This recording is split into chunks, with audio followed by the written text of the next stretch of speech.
Okay, just to start out, I just wanted to divide the cue ball into 2/4 and 1/2. I got a shot that's going to come up that I wanted to just kind of use as an example.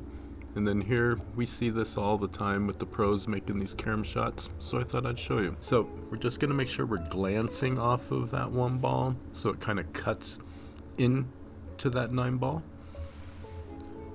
And then I'm going to show you the top view. What I'm doing is lining up my angle, trying to find a line off the object ball. And it is pretty thin depending on how close these are. The bigger the gap, the more you're going to hit on that 1 ball. But as you can see, this is close. So that little illustration showing how thin I'm going to have to hit it. This is going to slide. And as you see, it's going to make that contact on that 9 ball and it goes right in for an early win. When you see those 9 balls sitting in the pocket, try to get them out of there unless you can run the table out pretty easy.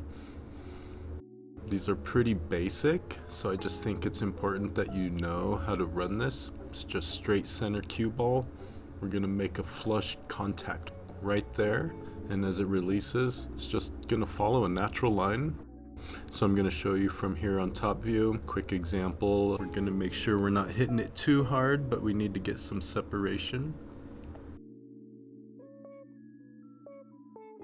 Here we are a little bit closer so you get a better view of how it's going to react. And then remember that that 8 ball is going to be kind of comboing, so don't hit it too hard. That separation could cause some problems trying to get to it later.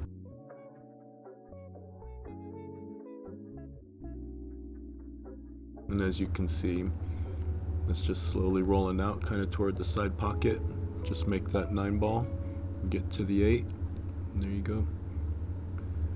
So target the cue ball edge, kind of like that cut shot. It's only 1/4 of that 9 ball that you're going to use for the carom. And as it rolls off, you're going to see it spin around. And then you get your shot, and then you get to that 8 ball. Here's the next shot. This is pretty standard to get the breakout off of that 7 ball and moving your 9 ball down, because the 8 ball's in that bottom corner and your opponent doesn't have very much to do. And then you see right there we made shape for that 9 ball. I'm just going to hold it with some inside English.